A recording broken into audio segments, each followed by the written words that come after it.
అందరు కూర్చోండి. అరే జిలాతుం రే మిలాతుం బిట్టు బిట్టు దయచేసి ప్లీజ్.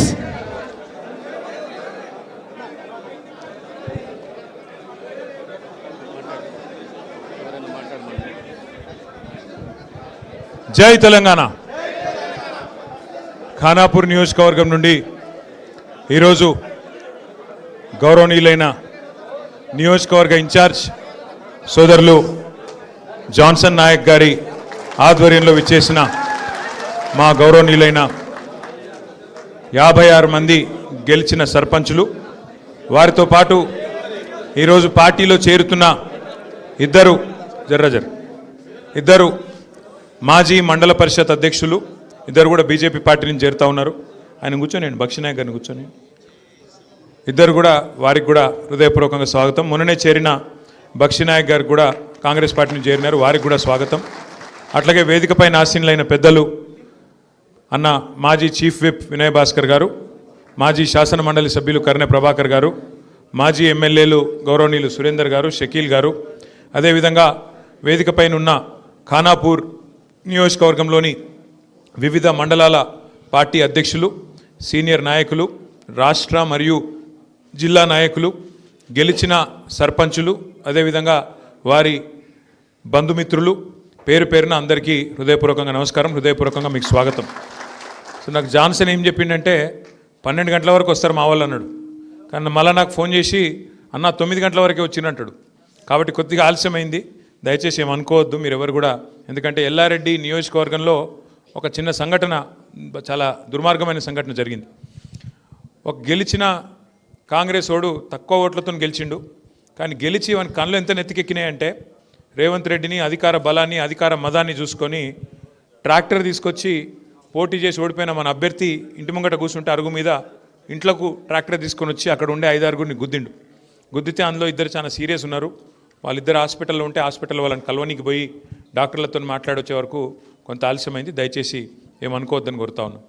అయితే మీ అందరితోని ప్రార్థన, మీ అందరికీ చేసే విజ్ఞప్తి ఒకటే. 2001 సంవత్సరంలో ఆనాడు పార్టీ పుట్టిన కొత్తలోనే మరి మొట్టమొదలు వచ్చిన ఎన్నికలు పల్లె ఎన్నికలు, పంచాయతీ ఎన్నికలు. 2001 ఏప్రిల్లో పార్టీ పుడితే జూన్ మాసంలో ఎలక్షన్లు వచ్చినాయి. ఎలక్షన్లు వచ్చిన తర్వాతనే మరి ఊరూరికి గులాబీ జెండా పోయింది, ఊరూరికి తెలంగాణ నినాదం పోయింది, జై తెలంగాణ అనే నినాదం.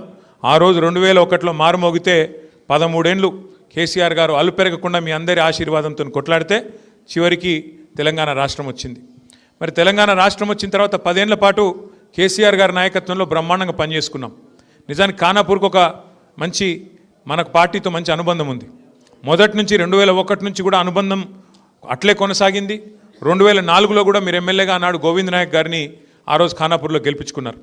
2009లో ఓడిపోయినా మళ్ళీ 14లో 18లో 2 సార్లు మళ్ళీ గెలిపించుకున్నారు. ఇప్పటికి 5 సార్లు పార్టీ పుట్టిన తర్వాత ఎన్నికలు జరిగితే 3 సార్లు ఖానాపూర్లో గులాబీ జెండా ఎగిరేసినారు. ఒక్కసారి మొన్న 23లో కూడా మొన్న మన నిజాన్ని గెలిచినట్టే లెక్క. కేవలం 2000 ఓటుతో పోయింది. మొన్న జాన్సన్ నిలబడ్డప్పుడు 2000 ఓట్లు అటు ఇటు అయితే మనకు బ్రహ్మాండంగా ఇప్పుడు ఇక్కడ ఎమ్మెల్యే ఉంటుండే. బట్ అయినప్పటికీ బాధ లేదు, ఎందుకంటే ఓడిపోయిన తమ్ముడు జాన్సన్ మాత్రం మీ మధ్యలో ఉన్నాడు. మీ ఎమ్మెల్యే కంటే ఖానాపూర్లో ఎక్కువ తిరుగుతున్నాడు ఇలా జాన్సన్ నాయక్. నాకైతే బలమైన నమ్మకం ఉంది, మళ్ళా ఎలక్షన్ కింద వాళ్ళు ఇప్పుడు పెట్టినా ఎప్పుడు పెట్టినా ఈసారి గులాబీ జెండా పక్కా ఎగురుతుంది ఖానాపూర్లో అన్న విశ్వాసం నాకు మిమ్మల్ని అందరినీ చూస్తే వస్తూ ఉన్నది. ఎందుకంటే సామాన్యమైన విషయం కాదు. ఎప్పుడైనా కూడా సర్పంచ్ ఎలక్షన్లు, లోకల్ బాడీ ఎలక్షన్లు జనరల్గా అధికార పార్టీకి అనుకూలంగా ఉంటాయి. కానీ ఇలా మీరు చూస్తున్నారు పరిస్థితి ఎట్లా మారిందో. 2 ఏళ్లలోనే ఒక గవర్నమెంట్ వచ్చి 2 ఏళ్ళు అయిందో కాలేదో ఇలా ముఖ్యమంత్రి గారు కాలికి బల్పం కట్టుకొని విజయోత్సవాల పేరు మీద జిల్లా తిరిగినా కూడా పంచాయతీ ఎన్నికల్లో ఎన్నడూ ఏ ముఖ్యమంత్రి చేయడు ప్రచారం. సర్పంచ్ ఎలక్షన్లో ముఖ్యమంత్రులు ప్రచారం చేయంగా ఎప్పుడైనా చూసినామా? ఎన్టీ రామారావు గారిని చూసినాం, తర్వాత చంద్రబాబు నాయుడు గారిని చూసినాం, రాజశేఖర రెడ్డి గారిని చూసినాం, రోషయ్య గారు, కిరణ్ కుమార్ రెడ్డి గారు, కేసీఆర్ గారు, మన కళ్ళ ముంగట్నే 6-7 ముఖ్యమంత్రులను చూసినాం. ఎవరన్నా ఒక్కరు పంచాయతీ ఎన్నికల ప్రచారం చేసినారండి ముఖ్యమంత్రి? ఎవరు చేయరు జనరల్గా. కానీ ఈ ముఖ్యమంత్రి కాలికి బల్పం కట్టుకొని తిరుగుతున్నాడు.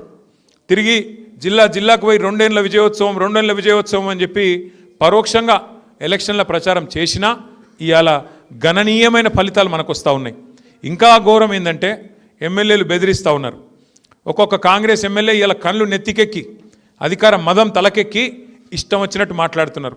ఇప్పుడే ఇక్కడికి వస్తుంటే నేను చూసిన ఒక కాంగ్రెస్ ఎమ్మెల్యే అంటుండు, మీరు నన్ను చంపేస్తే అంటే ఎలక్షన్లో ఓడగొట్టి నన్ను చంపేస్తే నేను మిమ్మల్ని చంపేస్తా గెలిస్తే అంటున్నాడు. ఆ మాటలు మాట్లాడుతున్నారు.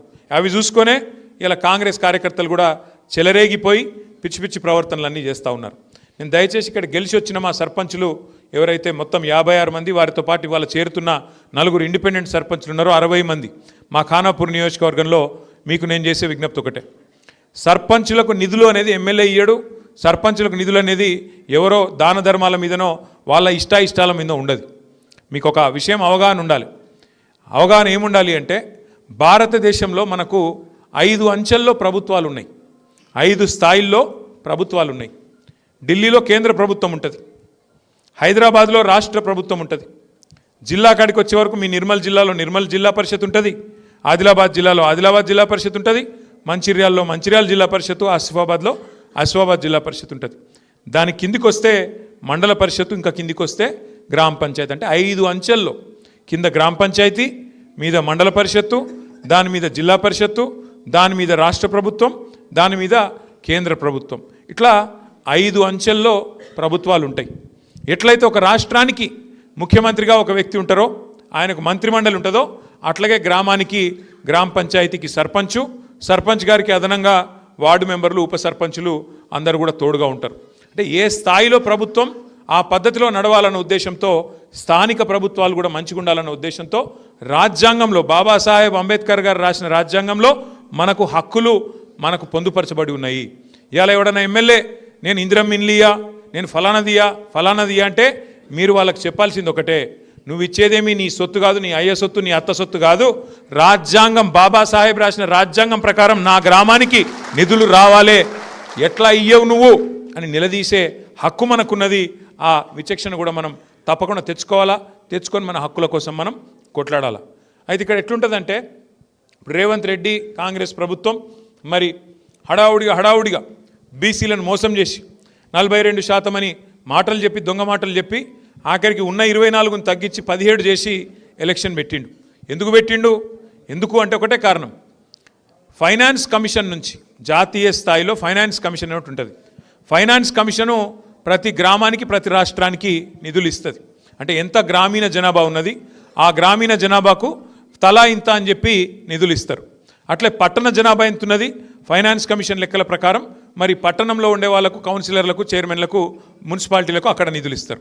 అయితే ఏ నిష్పత్తిలో ఇస్తారు డబ్బులు అంటే, పైనుంచి ఫైనాన్స్ కమిషన్ నుంచి ఇప్పుడు మన తెలంగాణ రాష్ట్రానికి సకాలంలో ఎన్నికలు పెట్టకపోవడం వల్ల ఒక 3,500 కోట్ల దాకా పైసలు రావాలి. ఆ 3,500 కోట్లల్లో డైరెక్ట్గా 70% సర్పంచ్ గారికే రావాలి.